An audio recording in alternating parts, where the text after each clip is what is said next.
If you are always overwhelmed and stuck in survival mode, this one's for you. Let's talk about 3 sneaky lies that keep ADHD women trapped in constant overwhelm and survival mode, and what to do instead. I'm Tiff, a neuroscience professor with a PhD, a late diagnosed ADHD mom of 2, and I'm on a mission to help ADHD women go from barely surviving, overwhelmed, scattered, and unmotivated to truly thriving, empowered, confident, and free so that you can build a life you love in harmony with your brain. And I share strategies to do just that here on my channel, and we dive even deeper in my program, the ADHD Success Lab, where I help ADHD women build the lives that they love. So let's get into it.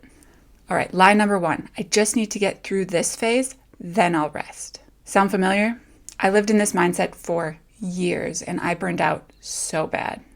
Because here's the truth. As soon as never comes. If you keep postponing your rest and recovery until everything else is done, you're never going to get the chance to rest and recover. And that means you're never going to get the energy back to finish anything at all. The to-do list will grow, your capacity will shrink, and in the end you just feel ashamed because you're getting even less done, so you're putting off the rest so you can't get back the energy to actually get more done. And everyone gets this backwards. I did too for a very long time. Because burnout isn't a productivity problem, it is a nervous system problem. Feeling constantly overwhelmed is a signal from your brain that you need to rest. If you don't take the time to rest, your brain and body are going to force you to do it anyway. So recovery actually needs to be non-negotiable, not a reward. I'm going to say that again. Recovery needs to be non-negotiable, not a reward for getting other things done. Once you actually accomplish this, what you'll find is that you are not only happier and more energetic, but you will naturally get more done and be more productive anyway. That's a win-win. So how do you do this? Well, here's what I teach people. Build rest and recovery and fun and connection and joy into your calendar and treat that as sacred. You show up for that regardless of whatever else happened that day. That's not lazy, that's strategic. Everyone needs to recover. It is biology. You cannot operate at max capacity forever. No one can. In the description, I have a link to a free template that will help you build your ideal week. If you're interested, completely free. Links down below. So if you've been rolling your eyes at me and thinking, rest is not what I need, I just need to add some tools and systems to help me be more efficient and get all those things on my to-do list done. Well, if that's you, keep watching because that is lie number 2. Lie number 2 is I just need to add more tools to help me be more efficient so I can get more done in less time. So I used to personally believe that just adding a new planner or hack or app or office supplies, which were my personal drug of choice for a long time, would finally fix my overwhelm and help me just get through that to-do list. I mean, I think a planner graveyard is actually a requirement for an ADHD diagnosis. I'm joking, but also not joking. But the truth is, most of us are trying so hard to be more efficient at doing too much, which means no matter how efficient you are, you will not be able to sustain the sprint pace that is needed to get everything you have agreed to do done. You cannot run a marathon at a sprint pace, and life, my friends, is a marathon. This is life. The to-do list is never going to end because that's just life. There's always going to be more to do. So we cannot always be sprinting.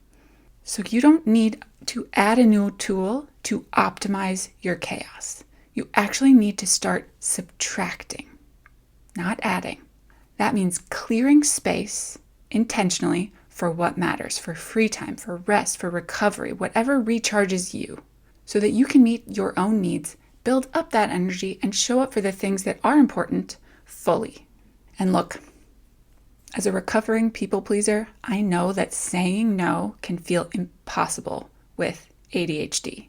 That's neurological, by the way. We have more emotionally reactive brains, and saying no can feel like inconveniencing or letting people down. And that just activates the rejection-sensitive dysphoria and big emotions that come with ADHD. So saying no is very uncomfortable at first.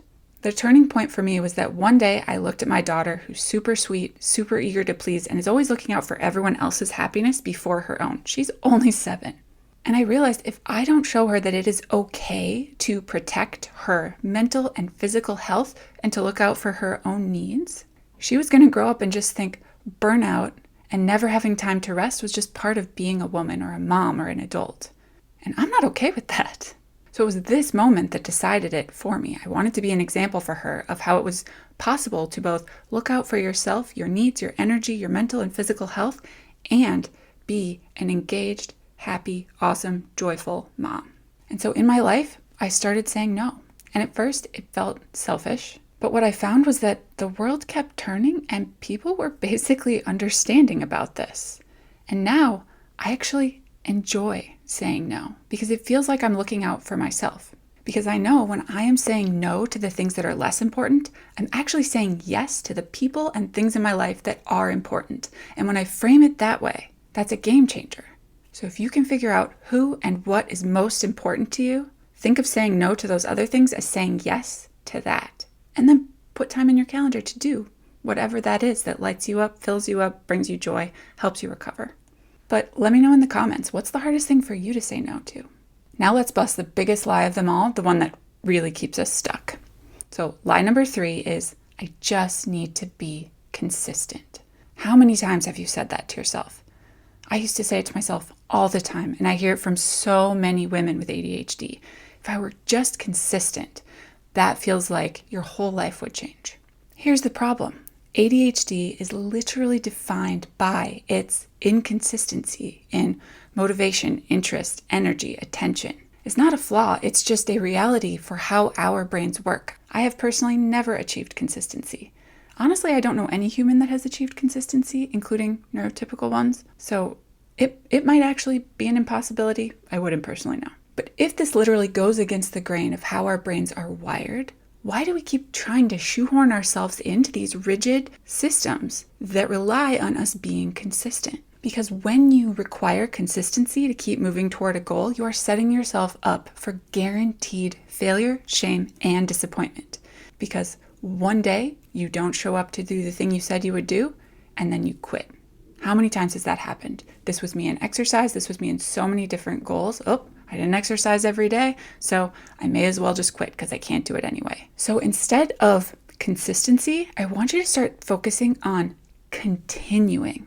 Continuing is magic. Continuing is something every single person can do, no matter how their brain is wired. Because all it means is if you get off track or you don't accomplish what you wanted to that day, you just get back on track and keep going. It's not failure, that's just being human. If you have a journey of 10 miles to complete and you commit to 1 mile a day and at mile 8 you take the day off and don't do it and then you quit, you literally never reach your destination. But if you continue, you get back on track, eventually you cross that finish line. And so at the end of the day, you reach your destination. You've accomplished your goal. Whether or not you were consistent doesn't really matter. You've traveled those 10 miles. So in the ADHD Success Lab, we literally celebrate people getting back on track more enthusiastically than we celebrate people's consistency. Although we celebrate that too. But this also teaches your brain that you are capable of starting over if you get on track, or of doing it again even if yesterday you didn't accomplish everything you wanted to. That's actually a muscle that you can build over time. And so it is worth practicing, continuing. And let's just throw the idea of consistency right out the window. This perspective shift changed everything for me, from exercise routines to meeting goals to how I talk to myself. So it also builds more happiness into your life. And so I think this is one of the most important concepts and mindset shifts that we can build as ADHD women. All right, so super speedy wrap up. Ready? 1, rest is not contingent on your productivity. Number 2, the key to beating overwhelm is subtracting, not adding new systems. And number 3, continuing over consistency every single time. And if you want to hear the top struggles I uncovered while interviewing 50 ADHD women, watch this video next.